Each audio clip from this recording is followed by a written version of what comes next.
Ya, Assalamualaikum, salam sejahtera. Kita bahas chapter 8, yaitu mengenai Tropical Revolving Storm. Ya, Tropical Revolving Storm ini ada beberapa tingkatan, yaitu dari Tropical Disturbance sampai dengan Tropical Cyclone atau Typhoon atau Hurricane.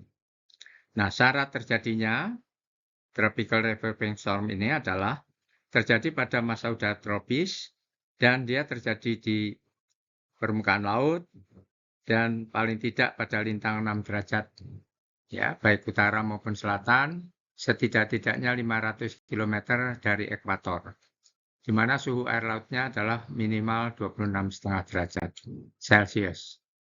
Nah, ini tingkatannya. Yang pertama adalah tropical disturbance. Tropical disturbance ini adalah sama dengan low pressure, ya. Di mana karakteristiknya adalah pressure-nya masih di atas 1000 hectopascal dan maksimum wind speed-nya adalah 24 knot atau kurang. Pola awannya belum teratur, cuaca mulai buruk, dan jika dia meningkat menjadi tropical depression. Tropical depression ini adalah pressure di pusatnya juga masih di atas 1000 hectopascal. Cuman maksimum wind speed-nya sudah naik, ya, 34 knot atau kurang. Pola awannya sudah mulai teratur. Kemudian kalau tropical depression meningkat, itu menjadi tropical storm atau badai tropis. Ya, pada badai tropis ini sudah terbentuk mata atau eye pada pusatnya. Ya, nah pusatnya itu berdiameter antara 50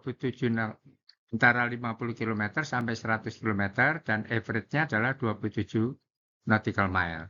Temperaturnya tinggi, anginnya lemah, tidak ada endapan dan tidak ada awan cumulonimbus. Cuacanya sudah sangat buruk dan di sini sudah diberi nama, ya, pria wanita bergantian, ya. Kemudian badai tropis tersebut dapat meningkat menjadi tropical cyclone atau hurricane atau typhoon, ya. Di sini maksimum wind speed-nya adalah paling tidak 65 knots, ya. Dan tekanan di pusatnya sudah jauh turun dari 1000. Oke, silakan dibaca. Kemudian ini merupakan daerah, ya, danger semicircle di utara ekuator adalah di sebelah utaranya, sedang di selatannya adalah navigable semicircle. Jika kapal masuk daerah danger semicircle, ini adalah sulit untuk melepaskan diri. Sedangkan kalau kapal masuk daerah navigable semicircle, masih dapat melepaskan diri walaupun cuacanya adalah sangat buruk dan sangat menakutkan, ya.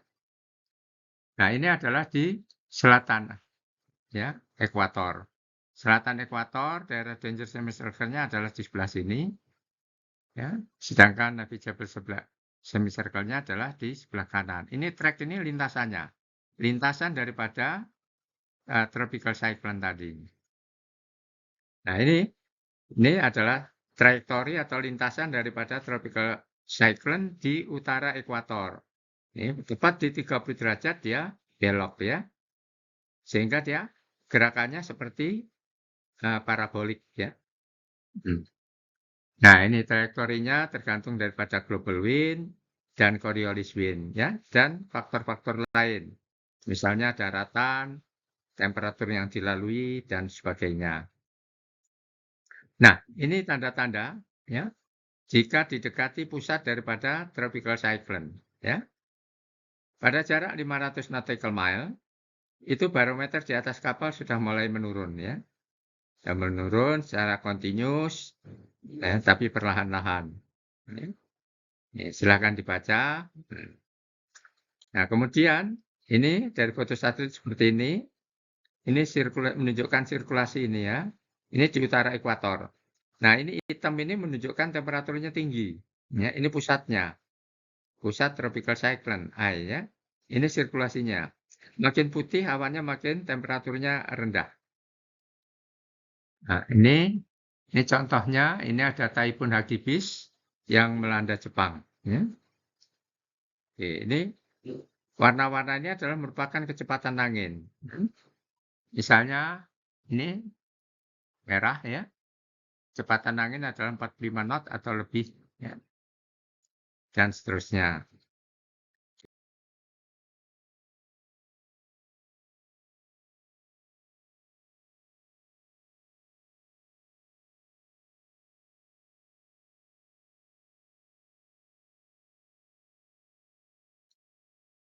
Ya, silakan.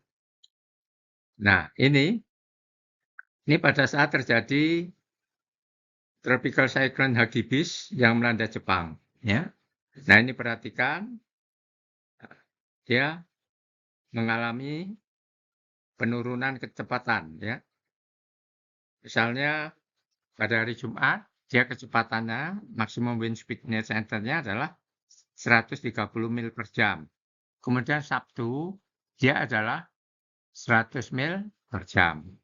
Kemudian Minggu adalah 60 mil per jam.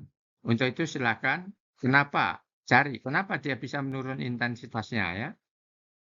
Oke. Ini silakan dipelajari. Ya, oke, saya kira cukup sekian. Ya, silakan dipelajari. Kalau ada kesulitan dapat melalui WA, ya. Oke, saya kira cukup sekian. Salam sehat untuk semuanya.